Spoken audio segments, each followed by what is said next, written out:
रतन टाटा। यह नाम भारतीय उद्योग जगत में एक प्रतिष्ठित स्थान रखता है। ये नाम सुनते ही ईमानदारी, दूरदृष्टि और तरक्की की तस्वीर हमारे सामने आ जाती है। रतन टाटा ने अपने जीवन में जो ऊंचाइयां हासिल की हैं, वे किसी भी महत्वाकांक्षी उद्यमी के लिए प्रेरणा का स्रोत हैं। इंडियन इंडस्ट्री को इतना प्रभावित करने वाला दूसरा कोई शख्स शायद ही हुआ होगा। उन्होंने न केवल टाटा ग्रुप को नई ऊंचाइयों पर पहुंचाया, बल्कि भारतीय उद्योग को भी एक नई दिशा दी। एक नौजवान इंजीनियर से लेकर एक ग्लोबल कंपनी के प्रमुख बनने तक उनका सफर काम के प्रति उनकी निष्ठा और भारत की क्षमता में उनके गहरे विश्वास का प्रमाण है। रतन टाटा ने अपने करियर की शुरुआत टाटा स्टील के साथ की, जहां उन्होंने उत्पादन के हर पहलू को समझा और सीखा। मशहूर टाटा परिवार में जन्मे रतन टाटा आराम की जिंदगी आसानी से चुन सकते थे, लेकिन उन्होंने अपने परिवार की परंपरा को आगे बढ़ाने का निर्णय लिया और टाटा ग्रुप को नई ऊंचाइयों पर पहुंचाने का संकल्प लिया। लेकिन उन्होंने मेहनत, लगन और सेवा का रास्ता चुना। रतन टाटा ने हमेशा अपने कर्मचारियों और समुदाय के कल्याण को प्राथमिकता दी। उन्होंने अपने नेतृत्व में टाटा ग्रुप को एक ऐसी कंपनी बनाया जो न केवल मुनाफा कमाती है, बल्कि समाज के प्रति अपनी जिम्मेदारियों को भी निभाती है। उन्होंने कई दशकों तक टाटा ग्रुप का नेतृत्व किया, इसे भारत के बाहर तक फैलाया, लेकिन साथ ही साथ सामाजिक जिम्मेदारी और देश के विकास के अपने मूल्यों पर भी अडिग रहे। रतन टाटा के नेतृत्व में टाटा ग्रुप ने कई अंतर्राष्ट्रीय अधिग्रहण किए और वैश्विक बाजार में अपनी पहचान बनाई। रतन टाटा सिर्फ एक बिजनेस लीडर नहीं है, बल्कि एक आदर्श है। उन्होंने अपने कर्मचारियों के साथ एक मजबूत संबंध बनाया और हमेशा उनकी भलाई के लिए काम किया। उनके नेतृत्व में टाटा ग्रुप ने कई सामाजिक पहल की शुरुआत की। वे लाखों लोगों के लिए प्रेरणा है, जो भारतीय उद्यमिता की भावना और नैतिक नेतृत्व की ताकत का प्रतीक है। रतन टाटा ने हमेशा युवा उद्यमियों को प्रोत्साहित किया और उन्हें अपने सपनों को साकार करने के लिए मार्गदर्शन दिया। ये उनके असाधारण सफर की कहानी है, एक ऐसी कहानी जो आज भी पीढ़ियों को प्रेरित करती है। रतन टाटा की विरासत केवल उनके व्यावसायिक उपलब्धियों तक सीमित नहीं है, बल्कि उनके द्वारा स्थापित मूल्यों और सिद्धांतों में भी झलकती है। उनकी कहानी हमें सिखाती है कि सच्ची सफलता केवल मुनाफे में नहीं, बल्कि समाज की सेवा में है।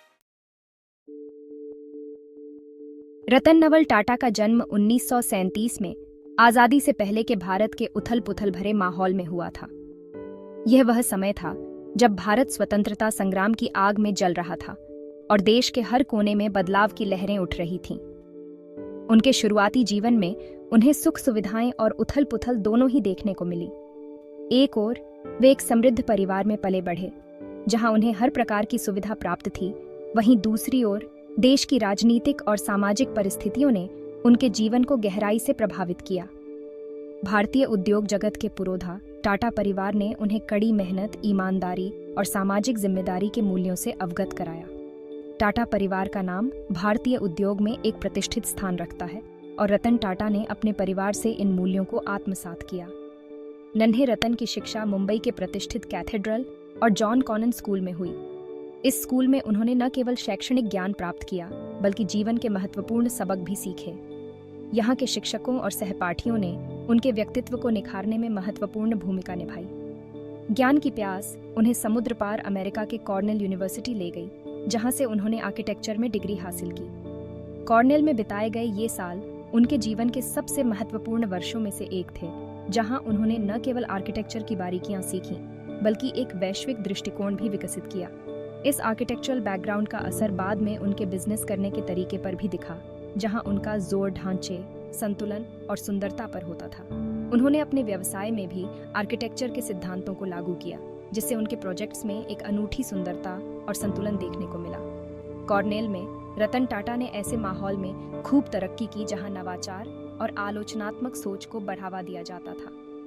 यहाँ के प्रोफेसरों और सहपाठियों ने उन्हें नए विचारों को अपनाने और उन्हें व्यावहारिक रूप में लागू करने के लिए प्रेरित किया।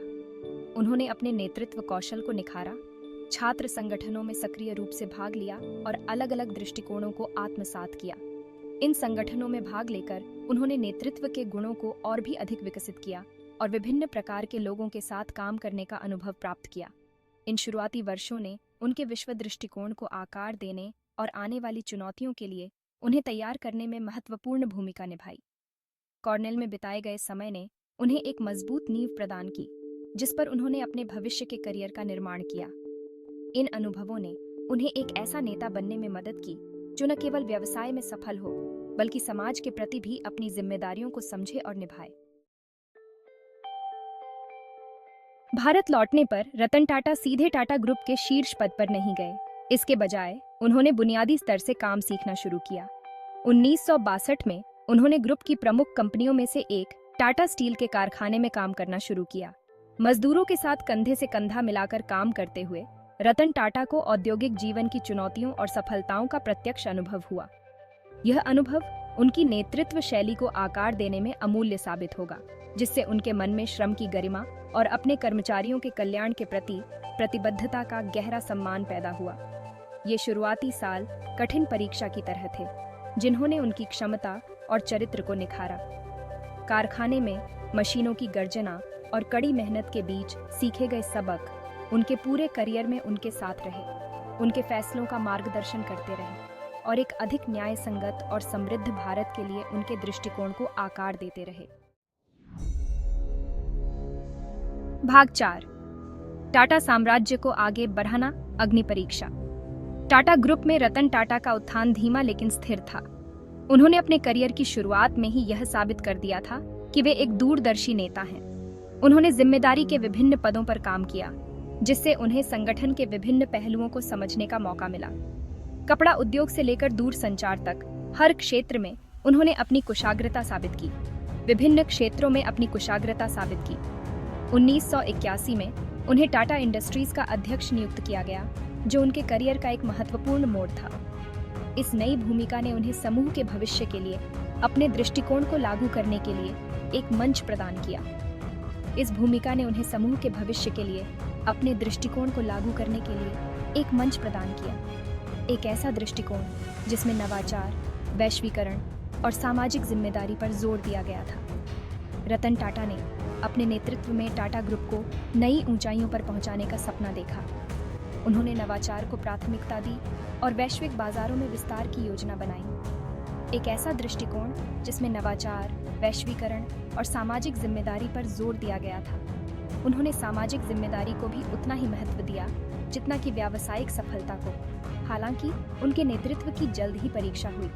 1980 के दशक के अंत और 1990 के दशक की शुरुआत भारतीय व्यवसायों के लिए उथल-पुथल का समय था, क्योंकि आर्थिक उदारीकरण नई चुनौतियां और अवसर लेकर आया था। भारतीय अर्थव्यवस्था में बड़े बदलाव हो रहे थे और टाटा ग्रुप को इन परिवर्तनों के साथ तालमेल बिठाना था, क्योंकि आर्थिक उदारीकरण नई चुनौतियां और अवसर लेकर आया था।